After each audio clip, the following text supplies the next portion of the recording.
because it is a known fact around the country that the state of Vermont is leading the charge to fully implementing text to 911 for all of its citizens.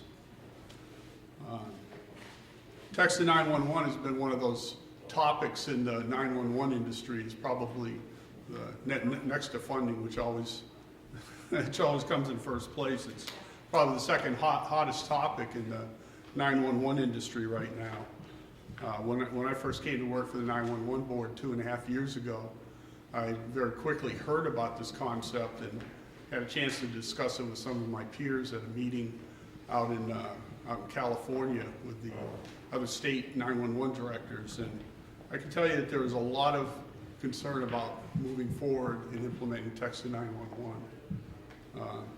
However, we made a decision here in Vermont that we were going to at least do one trial and hopefully move forward to a full implementation. I can tell you that there are a lot of people that are watching what's going on up here because we have been playing a leadership role, and we are the first state to have nearly ubiquitous text to 911 service available. So today we're here because we're launching a series of radio and television commercials. All of these commercials are going to be run on the 3 local television stations, the radio stations known as The Point, and Radio Vermont WDEV, at least as an initial buy. Depending on how things go, we may add some other stations later, we may do more of this, but we started off with a fairly aggressive advertising campaign, and we hit it right at the right time. When you're watching The Big Bang Theory this Thursday, hopefully you'll see one of these ads. So, along with the ad buys that we're putting on television and radio, we are also going to be placing ads on social media, like Facebook, using YouTube. We're going to be posting at least some of these commercials and making them accessible. This is kind of being done as an experiment. We don't really understand, at least I don't understand, how all of this works, advertising on social media, but we're going to reach out that way because we think it's an important way to reach people nowadays, and it may be especially important with at least one of these ads to individuals who are deaf or hard of hearing, who may have other ways that they will be able to access this information if we make it available through social media. So that's part of our plan. I mean, the goal here is to get folks in this state to understand, one, that the service is available. It's not quite universal, but we've gotten to 90% now that we have Verizon and AT&T on board. We are working with T-Mobile and Sprint to get their service launched as soon as possible. That'll get us to 98%, and I've initiated discussions with one of the so-called second-tier wireless carriers who has said that they will engage with us as they get closer to being ready to do this. So I'm hopeful that by the end of this calendar year, the first part of the year, that we'll be at 98+% coverage here in the state of Vermont, and that also will be a first. So how did we get here? As I said, when I went out to that meeting in California, there was a lot of people that brought up a lot of issues. They were concerned about, if we introduce text to 911, that people will stop calling us on the phone. They'll just send text messages.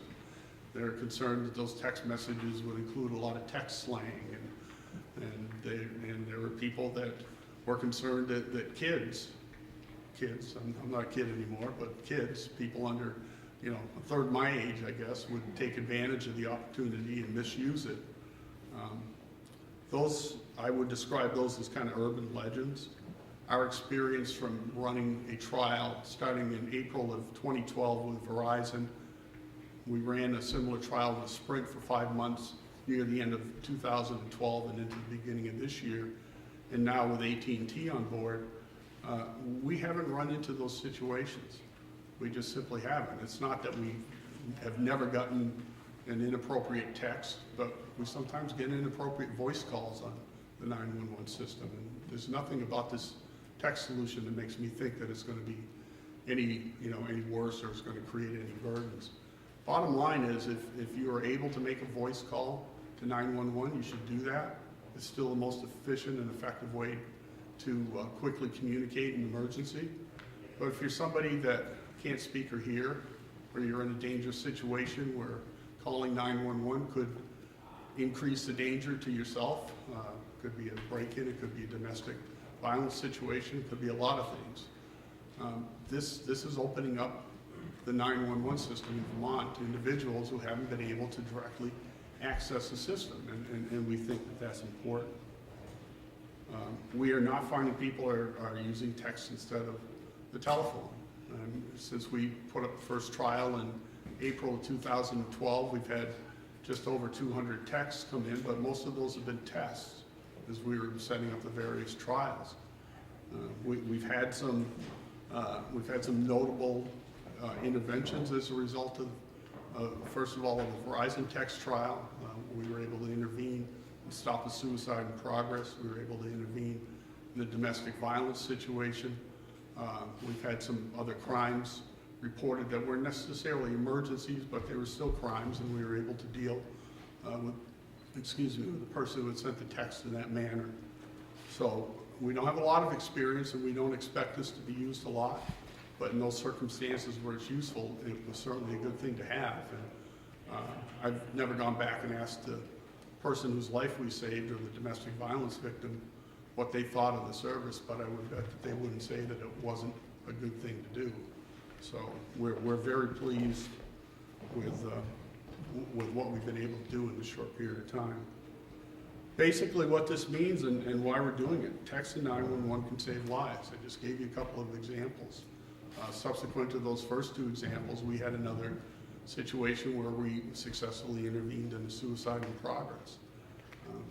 We know for sure at least 2, if not 3 people's lives were saved, and that makes it all worthwhile. Text to 911 is really a natural progression of technology, and if anything, it's catching up. All of us that have smartphones nowadays, I can pick up my smartphone in a matter of 2-3 minutes. I can tell you where all the local Panera restaurants are, and I know that there's one right up the Barry Montpelier Road, but until recently, at least here in Vermont, people couldn't reliably send a text to 911 in an emergency. So we're really playing catch up to what's already being done in the private sector for commercial purposes and bringing that into the emergency services world. The most important thing, as I've already said, is this is a tool for individuals who are deaf or hard of hearing to be able to interact with us directly. It's, for as long as there's been 911, there have been, other systems, TTY systems are put into place and used successfully for a number of years, but that's really old technology. It's old analog technology. Individuals who used to use those TTY machines generally don't use them anymore because it's just clunky technology. I suppose it's like trying to use Betamax instead of a DVD. But the point is that people have moved away from using the older antiquated systems, and it's time that they have a direct way to interact with us. This is a tool for somebody who's in a dangerous situation. The individual who would send us a text that night, this was a while ago, it was a year ago around this time, and send us a text one Friday night from home, chances are if she'd picked up the phone, her abuser would have heard her. She was able to pick up her phone and send us a text, and we got the police to her house and arrested her husband. And just as one last added benefit to this, there's now evidence based on significant weather events that have happened in other parts of the country that even during times when the wireless capacity is overwhelmed because a lot of people are trying to call or there may be parts of the system that are down, text messages will go through when a voice call will not go through. And though we haven't had to test that yet, we're confident that should we get into another situation where the wireless infrastructure is negatively impacted, that we would still have the opportunity to receive a text to deal with a particular emergency. So as I said, Verizon and AT&T, it's up to 90% of the state has the service available. We add Sprint and T-Mobile, we'll get to 98. we get the second tier carrier on, we'll be at a 99 plus. Now, it takes a real partnership to do something like this. This is a brand new service. It's in its infancy. We still got a lot to learn about it, but we would not be standing here today if it was not for the work that Verizon Wireless did with us a year ago last April, where they stepped up and said, yes, we'll do a trial in Vermont. We believe in this technology. We want to test it. We want to find out what it's all about. And since they've done the test here in Vermont and left the system in place, I've lost count, but they had, more than 24 trials going at one point, and they've really have taken a lead on pushing this technology out, and they're to be commended for that. We wouldn't be here today if AT&T hadn't stepped up this summer and agreed to start providing the service. By getting AT&T on board, that put us at a place where it made sense to start the public education campaign. We had found with only Verizon in place, we had about 45% of the market covered, but it was difficult explaining to people, yeah, you have text to 911, but you only have it if you have a Verizon phone and not if you have anybody else's. And so we've been kind of holding back until we got more of a critical mass built up, and that's what's happened now with AT&T coming on board. So we're very grateful to AT&T for agreeing to do this sooner, because it's allowed us to do some things that we knew we needed to do, and today is just the beginning of that. We also wouldn't be here today without the support of Jim Cronin and his staff at the Williston 911 call center. Jim was planning on being here today. He got called away on another police matter, and he sends his apologies. But Jim and his staff were the ones that stepped up and said, yeah, we'll get involved in this trial, and we will, we'll help you see if this makes sense to do. And so he deserves a lot of credit, and his staff that have been involved in the interventions that have occurred deserve a lot of credit too.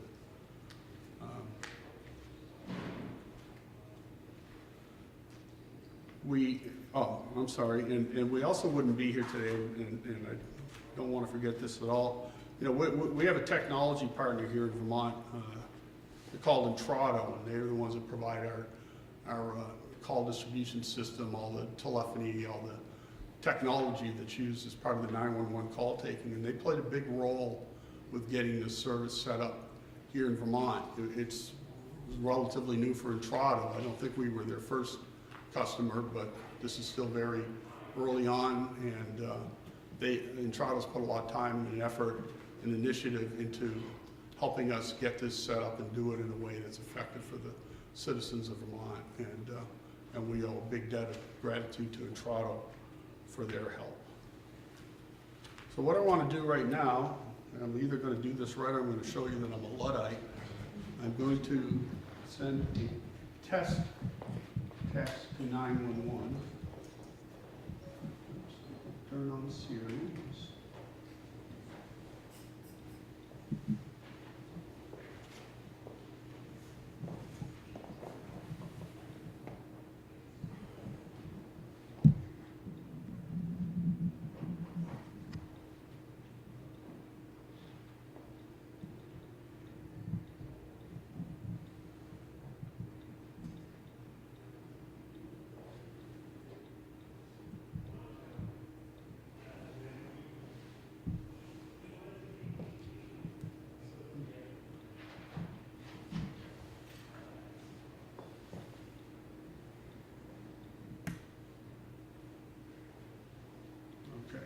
So there, I've sent a test message, and you should get a response back from the folks in Williston.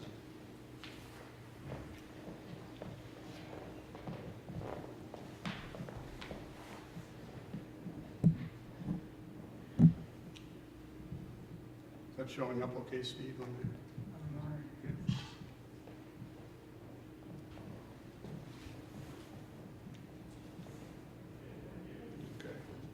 So I just told the call taker that we were sending a test, and they replied, and they closed out the text session. So I did that with my AT&T phone. It would have worked just as well if I had a Verizon telephone.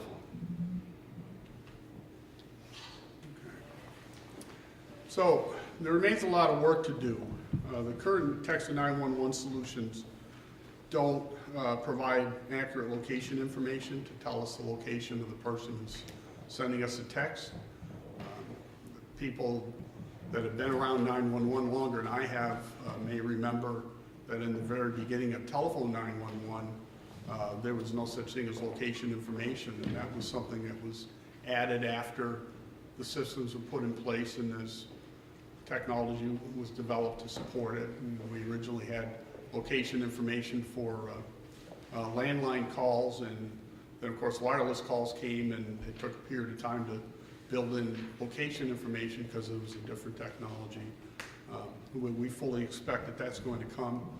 I think the more states and jurisdictions that start providing text to 911, the sooner it'll be that we'll get some of these enhancements. But as of right now, the system's pretty rudimentary. The reason that we tell people to send your location and purpose that you're contacting us in the first message is because we can't quickly identify where you are based on the information that we get. But as I said, that will come in time. There's a lot of work going on at the carrier level that I'm not privy to, but I know that it's going on. I know the Federal Communications Commission is very interested in this, and they're doing what they can to promote text to 911 and to encourage the carriers to provide the service.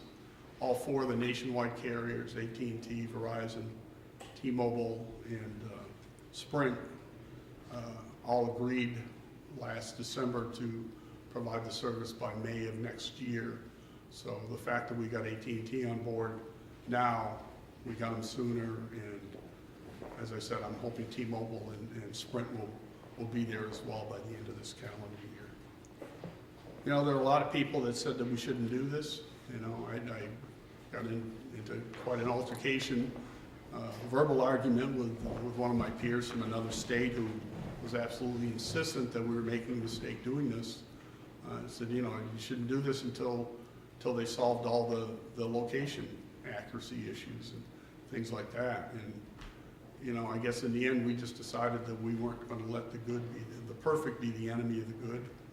That somebody has to start someplace, and as I said, the more that this is done, the faster the enhancements will come. And so we made a decision to move forward with the full support of the Enhanced 911 Board. Roger Marcoux and Dale Porter are here from the board. Can't see if there's anybody else here from the board, but they've certainly been supportive of this, and we are in a somewhat unique position today we are the first state that has this service available to most of its citizens. So what I want to do now is introduce four people who are going to speak briefly. Carrie Darling is the director of the Deaf Vermonters Advocacy Services. She's been somebody that's been right at our side as we worked on this, and she's going to come up and speak to you through an interpreter.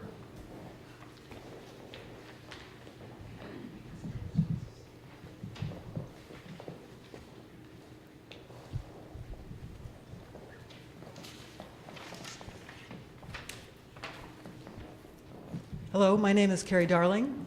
I'm the director of Deaf Vermonters Advocacy Services, and I'm so proud as a deaf Vermonter of the state's leadership in implementing this fantastic text to 911 service. It's very important for the deaf and hard of hearing community to have access to these services for emergency information. Texting has been a daily part of my life and our lives as deaf people, and we are thrilled to have this opportunity. And this afternoon, it's very important that we're being able to provide this information to Vermonters. Additionally, as an advocate for victims of crime and as a program of the Vermont Network Against Domestic and Sexual Violence, I see this as a critical support for victims of violent crime who may be incapacitated or in too much danger to be able to make a voice call. 911 emergency response can literally be a lifeline for survivors of domestic violence, sexual assault, and stalking. But victims of these crimes may find themselves in immediate danger where it may not be possible to make a phone call without a risk of escalating the violence. Being able to text emergency messages to 911 opens up one more possibility, one avenue of safety, providing an avenue of safety and support for victims in potentially life-threatening situations.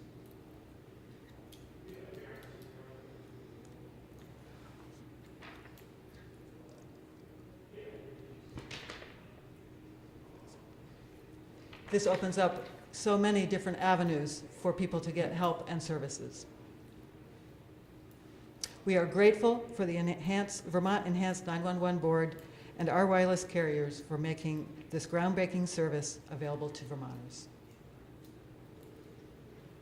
It's wonderful. Thank you very much.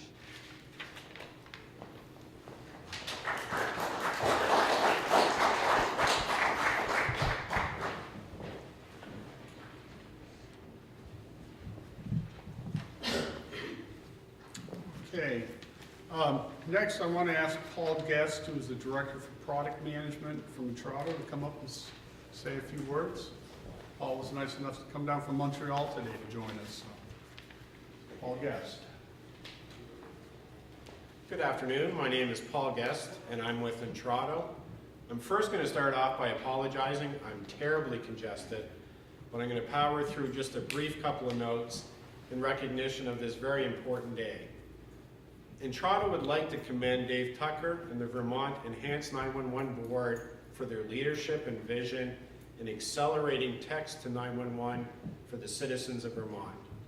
A nation's first, it is important to remember that the next generation transition is not a sprint, it's a marathon.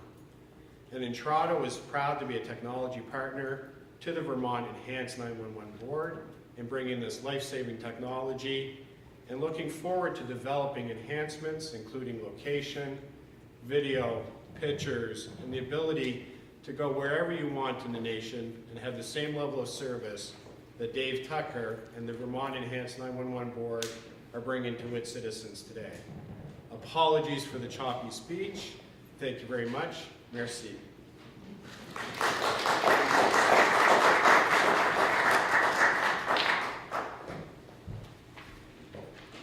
You didn't sound a bit choppy, Paul. Sounded very good. Next, I'd like to invite up Diane Derby. She's a field representative with Senator Leahy's office.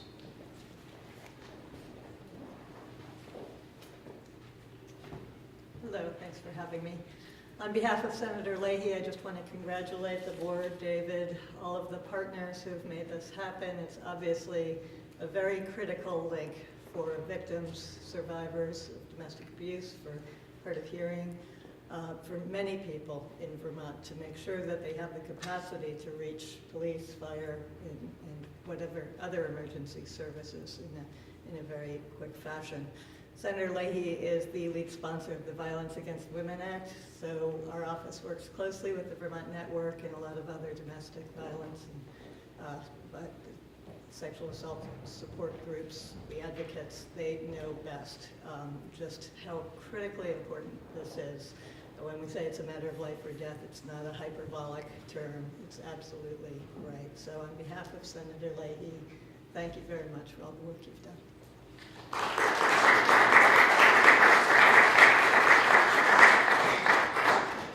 Okay, and last but not least, I want to invite John Copens from Representative Welch's office. Thank you, David. There are a few things that Congressman Welch enjoys as much as bragging about Vermonters and their leadership. And as a member of the Telecommunications Subcommittee of the Energy and Commerce Committee in the House, Congressman Welch just had that opportunity a couple of weeks ago when they were having a hearing about public safety issues. He had a chance to regale his colleagues about this very program and the fact that Vermont is really taking a pioneering leadership role with Text to 911. So congratulations to David and the Enhanced 911 Board and to all of the collaborators for for this important milestone. It really will improve public safety here in Vermont. I suspect in ways that we don't even know right now. It's going to keep Vermonters more safe. So thank you and congratulations.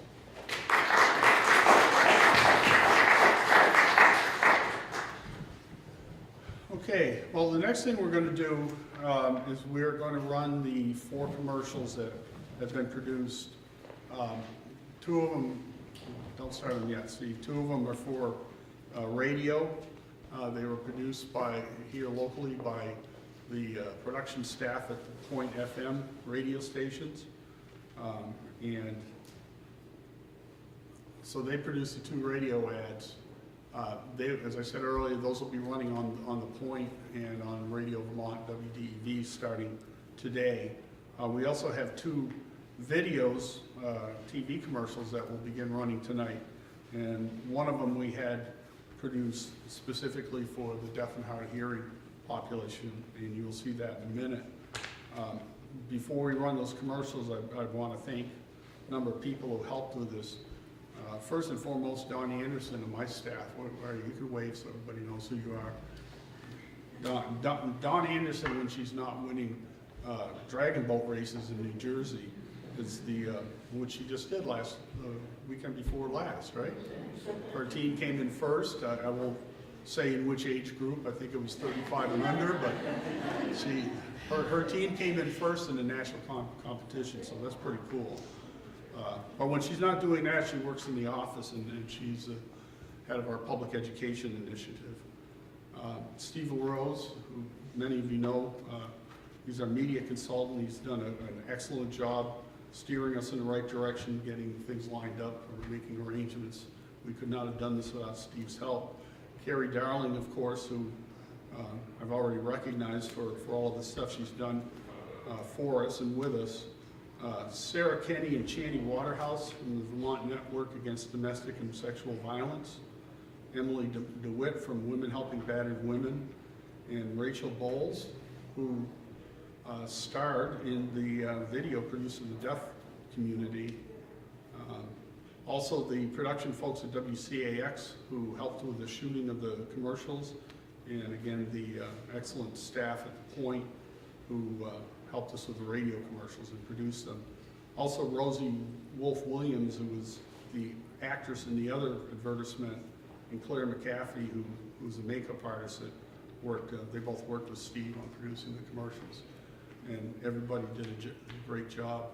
And just, for all the rest of my staff who were here, who played different roles in this, I thank all of you for your help and support. And I think, a couple of you didn't believe we were going to pull this off, but we did it. So with that, I'm going to ask Steve to go ahead and screen the commercials. I was in an abusive relationship. He almost killed me. I decided to get help, but I was afraid he'd hear me calling the police. So I sent a text to 911 instead. I included my address and the reason I needed help in the text. A return text let me know the police were coming. Even when you can't speak, there's a way to get help. Text to 911 saved my life. It can save yours too. Text to 911 is currently available in Vermont to subscribers of Verizon Wireless and AT&T.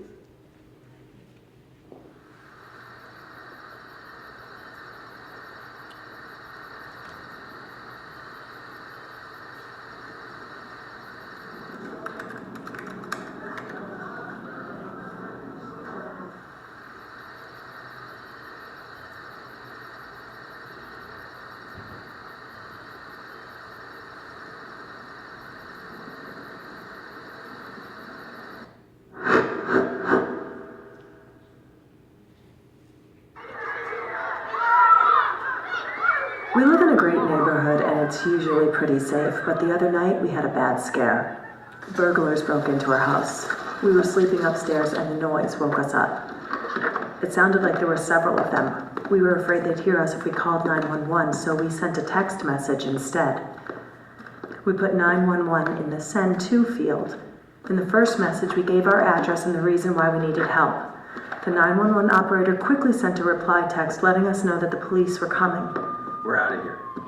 Even when you can't speak, there's still a way to get help. Text to 911 may have saved our lives. and it can save yours too. Text to 911 is currently available in Vermont to subscribers of Verizon Wireless and AT&T. In an emergency, remember to call if you can, text if you can't. This public service message has been brought to you by the Vermont Enhanced 911 Board. I was in a relationship with an abusive partner. I'm so sick and tired of coming home to this place this way. I want a clean house. One day when he was out of the room, I decided to get help. But I was worried that if I called 911, he would hear me talking to the emergency operator. So I sent a text message instead. I put 911 in the send to field. In my first message, I gave my address and the reason why I needed help. The 911 operator quickly sent me a reply text letting me know that the police were coming. Sir, calm down. Put your hands behind the back. You're under arrest. You have the right to... Even when you can't speak, there's still a way to get help. Text to 911 saved my life, and it can save yours too. Text to 911 is currently available in Vermont to subscribers of Verizon Wireless and AT&T. In an emergency, remember to call if you can, text if you can't. This public service message has been brought to you by the Vermont Enhanced 911 Board. So there you have it.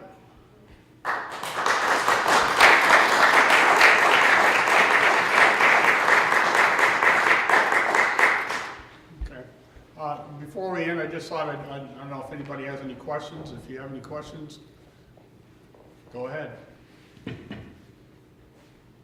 The ad campaign will cost what and last how long? Scheduled to run most of this month, or 2 weeks. In September, the initial run, I don't have the exact, it's around $18,000. 18,000.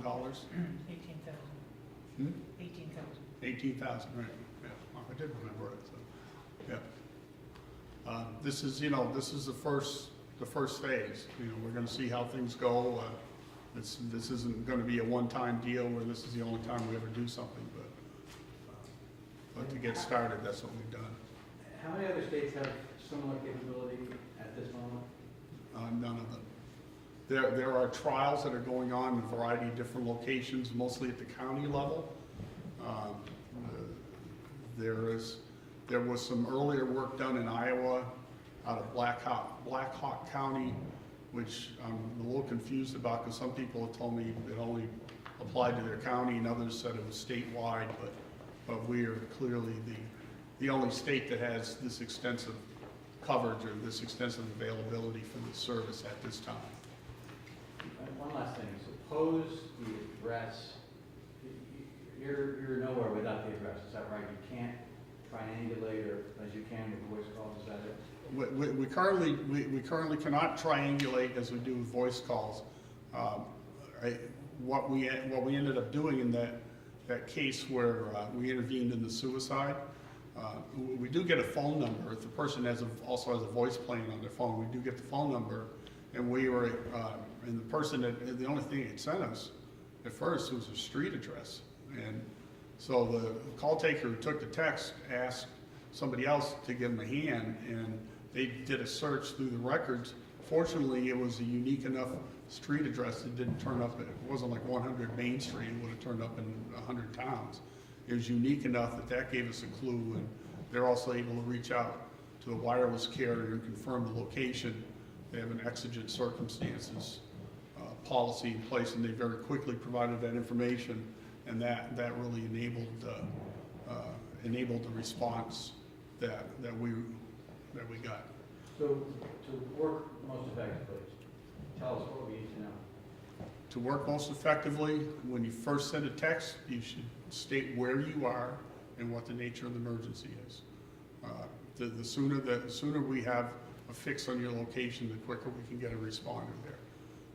And then from there, there'll be it's a linear back and forth chat. It's not efficient like a voice chat, but the call taker would then go back and forth with the person and gather other facts. But the most critical thing to do is to include your location and the nature of your emergency the first time.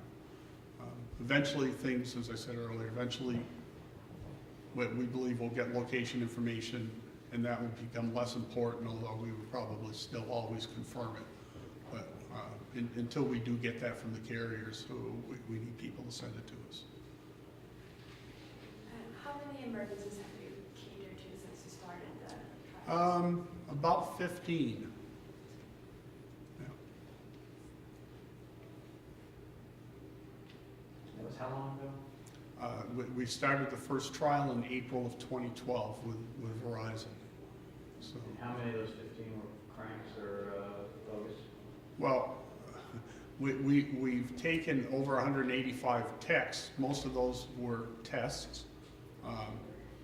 We probably had 2 or 3 of them, somebody sent us some stupid message about their cow being sick, and they were very clearly playing a joke on us. That's happened once. At the same time, I'm aware of somebody got arrested in Vermont last year for making 75 prank voice calls to 911, and they were pranking us, and they got caught and they got arrested. So it's not like this is something unique to text. It happens, unfortunately, with voice calls as well. But we just haven't seen the volume that people who had never done this before were sure we were going to get, and that was what we were dealing with initially. Is Verizon and AT&T sharing any of the costs of having the service? Well, so far, it hasn't cost us anything. We're not spending anything for it. Intrado has done this. Obviously, they have an interest in developing the service, but they've worked in partnership with us. We already have a contract with them for everything else to do with 911. There have been no charges from AT&T or Verizon for this service. I couldn't begin to tell you. I'm sure that they put time and energy into this and staff time, but I have no idea what they've spent. But as of right now, it's cost the state of Vermont $0, other than our staff time to work on it. And you know if that will continue, or will they? Oh, I expect at some point, probably when we get into the next contract cycle, there'll probably be some charge that we'll pay for, but I don't expect it to be a lot.